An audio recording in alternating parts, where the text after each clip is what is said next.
লিখো ৫/১/৪ একটি অযথার্থ ভগ্নাংশ। অযথার্থ ভগ্নাংশ হলো একটি ভগ্নাংশ যেখানে লব হরের থেকে বড় হয়।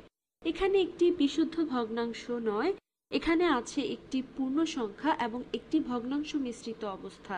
অতএব আমরা এটাকে মিশ্র সংখ্যাও বলতে পারি। আচ্ছা, চিন্তা করা যাক ৫/১/৪ কি বোঝায়। আমি আবারও লিখলাম, আমরা কথা বলছি ৫/১/৪ নিয়ে। তুমি আক্ষরিকভাবে চিন্তা করতে পারো ৫ এবং ১/৪ অথবা ৫+১/৪, যেটা কিনা ৫/১/৪কে বোঝায়। তাহলে যদি আমরা পিঠা নিয়ে চিন্তা করি তাহলে আমরা ৫টি পিঠা আঁকি। ৫টি পিঠা আঁকা যাক। আচ্ছা, আমার পিঠাটা কাটি ৪টি অংশ পাওয়ার জন্য। যেহেতু আমরা ৪ নিয়ে কাজ করছি, আমরা এখানে আরেকটি পিঠা কাটলাম। আমরা আরো কিছু পিঠা আঁকি। আমরা আরো একটি, তাহলে হলো ৫টি পিঠা। এইটাই যেটা কিনা ৫ বোঝাচ্ছে। ৫ আক্ষরিকভাবে বোঝায়। আচ্ছা, এইসবগুলোকে একত্রিত করি। এখানে ৫টি পিঠা যা আক্ষরিকভাবে বোঝাচ্ছে ৫, এটা বোঝায় ৫টি পূর্ণ পিঠা। এখন আমার কাছে কাটা পিঠা অর্থাৎ ৪টা অংশে রয়েছে। তুমি ভাবতে পারো প্রত্যেকটা অংশ বোঝাচ্ছে 4/1 এখন এই পিঠাগুলোতে আমরা কতগুলো অংশ পাচ্ছি? এখানকার প্রতিটি পিঠাতে ৪টি অংশ আছে।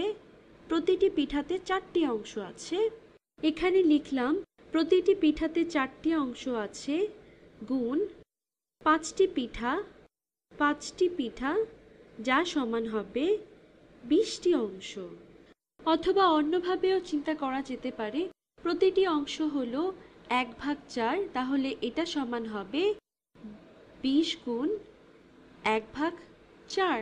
অথবা তুমি এভাবেও লিখতে পারো, এটা সমান ২০/৪। অতএব আমাদের আছে ৫টি পূর্ণ পিঠা সমান ২০, ২০-এর ১/৪। এভাবে লিখি ২০-এর ১/৪। অথবা তুমি লিখতে পারো ২০/৪। আমি একই জিনিস দুইবার করলাম। এখানে ৫টি পিঠা দিয়ে বোঝানো হয়েছে, অথবা ২০টি অংশ, প্রতিটি অংশ 4/1। এখন এই ১/৪ এখানে বোঝায় আক্ষরিকভাবে আরো একটা পিঠার 4/1 অথবা একটা পিঠার 4/1টি অংশ। আমি এখানে আরেকটি পিঠা আঁকলাম। একে 4টি ভাগে ভাগ করছি, কিন্তু এই 4/1 শুধু বোঝায় এই পিঠার একটি মাত্র অংশ। এই 4টা অংশের একটি মাত্র অংশ বোঝায়। অথবা 4 অর্থাৎ হর বোঝাচ্ছে কতগুলো অংশ আছে, আর 1 বোঝাচ্ছে আমরা কতগুলো অংশ নিয়ে কাজ করছি। এটা হলো এখানকার এই অংশ। এখানকার এটি হলো 4/1। যদি আমরা লিখি ৫ এবং ১/৪, আমরা এইমাত্র দেখলাম ৫, এখানে ২০/৪। আমরা আবার লিখতে পারি, এভাবে লিখি ৫ এবং ১/৪। ৫ এবং ১/৪কে লেখা যেতে পারে, এটা হলো একই জিনিস, ৫+১/৪, যেটা কিনা একই জিনিস। আমরা দেখেছি যে ৫টি পূর্ণ পিঠা সমান ২০/৪।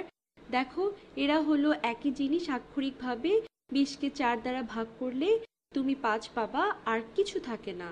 অতএব ৫ হলো ২০/৪ যোগ ১/৪ হলো একই জিনিস, যোগ ১/৪। ৫ হলো ২০/৪ এবং আমি আরো যোগ করলাম ১/৪। তাহলে আমরা কতগুলো ১/৪ বা 4-এর ১ পেলাম? অতএব আমাদের আছে ২১টি ১/৪ বা 4-এর ১। এখানের এই ৫টি হলো পিঠার ২০টি অংশ। তুমি গুনতে পারো ১, ২, ৩, ৪, ৫, ৬, ৭, ৮, ৯, ১০, ১১, ১২, ১৩, ১৪, ১৫, ১৬, ১৭, ১৮, ১৯, ২০। তাহলে আমরা দ্রুত পেলাম ৪ গুণ ৫ সমান ২০। এই ১/৪ এখানে বোঝায় একটি অংশ যোগ একটি অংশ। অতএব সর্বমোট আমাদের আছে ২১টি অংশ।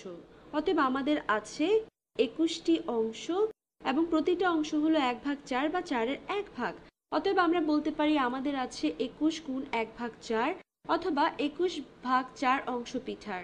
আমরা চিন্তা করতে পারি আমরা সমস্যাটা সমাধান করে ফেলেছি, আমরা অযথার্থ ভগ্নাংশ নিয়ে কাজ করেছি। আমরা লিখেছি 5/1/4 একটি অযথার্থ ভগ্নাংশ। এখন আমি একটি কঠিন ভাবে অর্থাৎ 5/1/4 কি বোঝায় সেটা বোঝাতে চাচ্ছি, কিন্তু একটি সরাসরি নিয়মেও করা যেতে পারে অযথার্থ ভগ্নাংশ পাবার জন্য। যদি তোমার থাকে, অন্য রং দিয়ে করছি, 5/1/4 যদি অযথার্থ ভগ্নাংশে রূপান্তরিত করি, তুমি হরকে একই রাখছো, তোমার লব হবে তোমার লব ভগ্নাংশের অংশের 1 যোগ তোমার পূর্ণ সংখ্যা গুণ তোমার হর। অতএব 1 যোগ, আমি যেভাবে চিন্তা করি সেটা হলো, আমি করি 4 গুণ 5, নিচে লিখি রং দিয়ে 4 গুণ 5, 4 গুণ 5, 4 গুণ 5, তারপর আমি যোগ করি লব। আমি করি 4 গুণ 5 যোগ 1, যেটা সমান 4 গুণ 5 সমান 20, যোগ 1 21, আর ভাগ 4। অতএব 21/4। অতএব এটা হলো দ্রুততম উপায় করার। আমরা আসলে এখানে একই জিনিস করেছি, একটু ধীরে। পূর্ণ 5 আসলে 20/4। যদি তুমি নাও 5 গুণ 1/4, একটা বেশি 1/4, অতএব 4 গুণ 5 যোগ 1 সমান 21।